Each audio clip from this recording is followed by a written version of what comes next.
The virals in Dying Light are simultaneously one of the most aggressive and yet the saddest of the infected, as the remnants of their humanity is still plain to see. Having only recently turned, they bridge the gap between human and zombie, so when Dying Light 2 finally launched, it just made no sense to me that the new virals would look like this. It's highly unlikely that a human would instantly transform into a flaky monster the moment they become infected, so the absence of any fresher looking virals in the game was a glaring omission to me. But there have now been several updates in the last 2 years, so I thought I'd take a look at how the viral design has evolved since the original game and see whether or not the original Dying Light viral is still the best. So the original viral design is looking a bit dated by today's standard, but it's their behaviour that makes them still feel really menacing. Any explosions or loud crashes will send them coming after you, and once that happens, they really are relentless in their pursuit. They can scale pretty much anything to get to you, and you're only really safe in a safe zone. But even then, they just stand there glaring at you, hyperventilating and biting at the air as if the virus is driving them to pass the infection onto you. And details like that make them feel threatening and unpredictable. And to be honest, that's exactly what they were.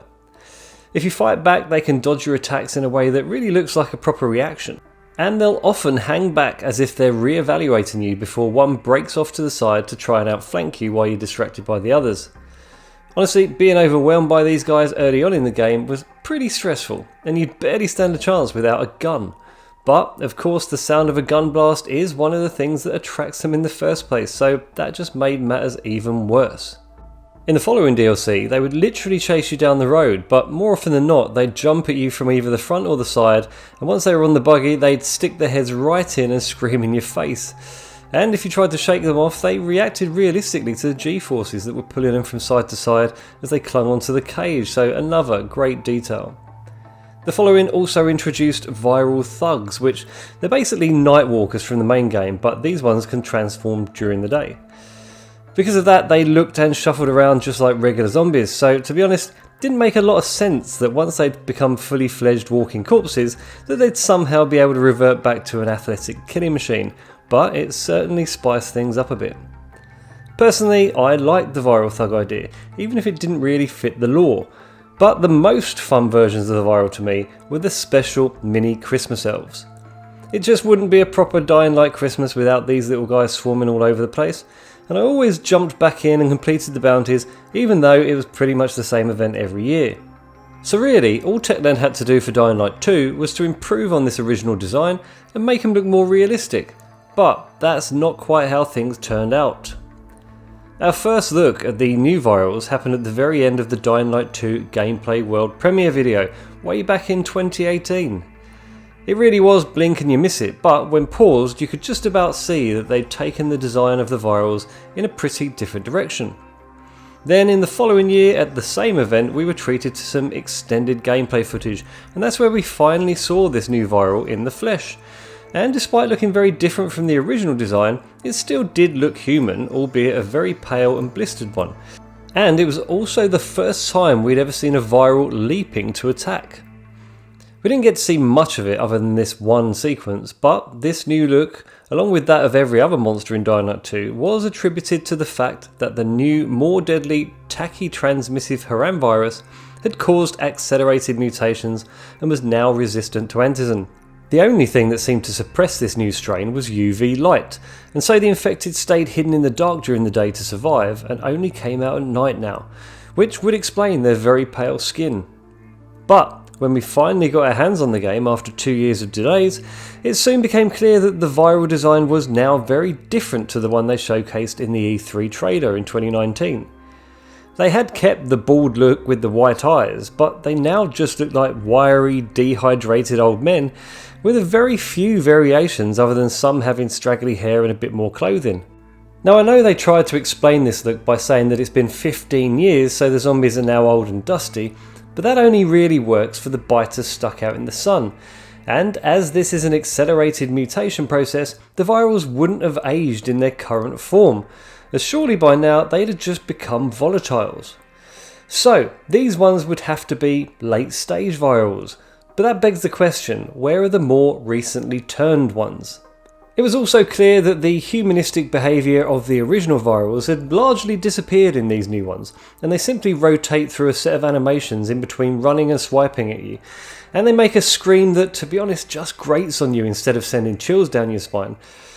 That attack leap from the trailer was kept in though, but again, it turned out to be a very annoying mechanic early on in the game, as you'd be struggling to cope with crappy weapons and no stamina, when one would just crash into you, sending you flying, and nearly degrading all of your health. So there were no fresher looking virals in Dying Light 2 at launch, it seems, but it was possible to see actual humans displaying viral behaviour later in the game, especially in these darker zones where the rocket attack struck by the VNC tower. I always wondered at the time though whether or not this was more of a bug than an intended feature, as they were all the same character model, and it just seemed weird seeing all these identical humans behaving like virals and sizzling in the sun every few moments. So my next question is, have subsequent updates managed to address these issues? Well, there have been so many updates and hotfixes since launch now that it's hard to know for sure when many of the changes happened, but there are a really good selection of viral variants these days.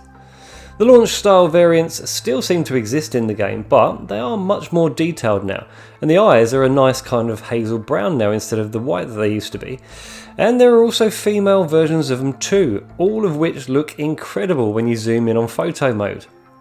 And they've actually added fresher looking virals now, which finally bridges the gap between human and monster again in my opinion, and therefore makes much more sense in the lore. They do of course borrow from the existing human models in the game, but they now have torn clothing and are showing the first signs of mutation in their complexion and boils showing on their exposed skin. These have also been given those lovely brown eyes, and it's possible to glimpse in between angry scowls a sad and almost beautiful expression on the faces of some of them, making them look sad and pitiful. There's also elemental virals now that bring added danger of electrocution when attacked, and the very latest update has now brought us spitting virals. This latest variant though I could only find to be in the hazmat form, which doesn't make much sense as they can seemingly spit straight through the helmet visor when viewed from the front, and they don't even seem to do that when viewed from the side. It just seems to leap from a few feet in front of them. It has of course added another welcome element to fighting the virals in the game, so I am all for this type, don't get me wrong, but in this current form it looks a bit janky. And to be honest, despite all of these positive updates to the Dying Light 2 viral's design, their AI is still pretty much unchanged since launch, and they still just seem to stop chasing you when you turn to face them, and they just stand there cycling through those same few animations over and over again. To be fair, this is during the day, and they do chase you more at night and in the dark, but it still seems a far cry from the seemingly intelligent and calculating behaviour of the original virals. They have now been given the same human-like cowering from the first game, so that's a great addition, but the poorly realised physics in the game still make it all look a bit silly, especially when they climb onto raised obstacles, as the box that they are obviously interacting with doesn't match the dimensions of the objects that we can actually see, and it just makes them seem like they're walking on thin air. It gets even worse in areas with lots of uneven surfaces, as they get completely stuck by the smallest obstacles and all pop up and down hilariously as they attempt to climb or jump over it. And as you can see, intended or not in the beginning, they have embraced the human looking virals, and they can appear as any of the human models now, which is probably because of the Huntress and the Hag update that added plague bearers. They can infect any humans in their vicinity, so yeah, it's not uncommon now to see these human looking virals.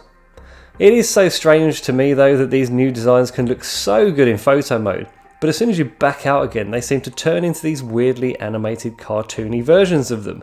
It's not that they change from photo mode to the actual gameplay as such, but the janky animation and poor physics just undoes that realism in their design, and that for me has always been the biggest letdown in the overall look of the game, especially when compared to Dying Light 1.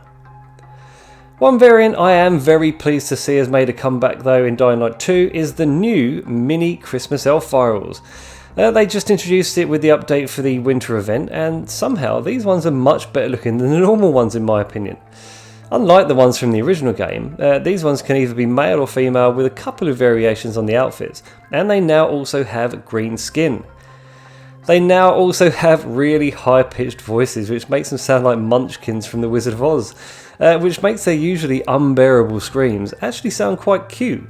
Except for when there's a lot of them, as it does sometimes sound like a maternity ward full of screaming babies. After having a ton of fun playing the winter event this year though, I'm pretty confident that these little guys will be a staple of Christmas events to come now, and I really hope that they can produce more mini zombies like this one in other events like maybe the Easter Bunny one. So, is the original Dying Light viral design still the best? Well, graphically no, obviously, at least when compared to the close-ups of the new ones in photo mode.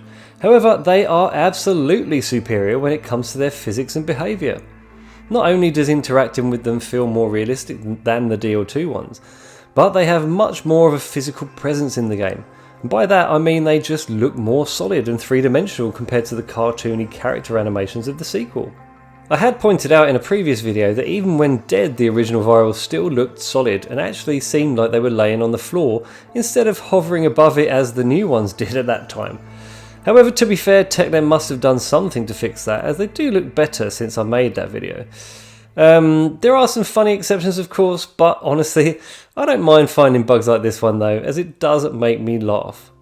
So, the new Dying Light 2 viral variants are a massive improvement over the launch versions, but unless some work can be done to improve the overall physics of the game, and the character animations can be made to look more solid, I have to give the win to the original viral design, so for me at least, they really are still the best.